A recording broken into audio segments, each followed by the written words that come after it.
Ben seni seversem bu ülke bölünür. Öyle diyor tarafsız gazete manşetleri. Hazdikim terör içeren bir kelimeymiş. Biz sevişirken kimseler ölmüyordu ki. Bazen biz ölüyorduk ama tekrar diriliyorduk. Sevginin tek dili varmış, tek dini. Ben sana Kürtçeden öte kelime biriktirmedim. Benim yüreğimi cumartesi anneleri doğurdu. Ve bu yüzden seni seversem Mecnun değil terörist olur adım. Zaten Kürtçe düşündüğümü anladılar.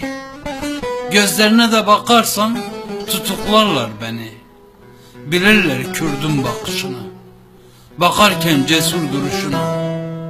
İsyandır deyip asarlar beni de kapı meydanında. Bu yüzden seni seversem sensiz kalırım. Anla, bizim sevdamız imkansız. Bu yüzden değil midir dağlara sözümüz? Özgürce okuyamam sana şiirlerimi. Her mısrada yargılarlar beni. Sürgün olurum, Yozgat'tan ulaşmaz sana mektuplarım.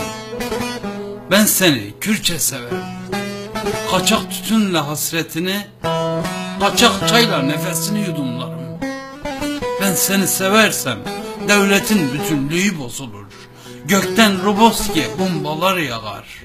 Kana bulanır sevdamız. Ben seni seversem ülke bölünür. Çünkü ben seni Kürtçe severim, Kürtçe severim.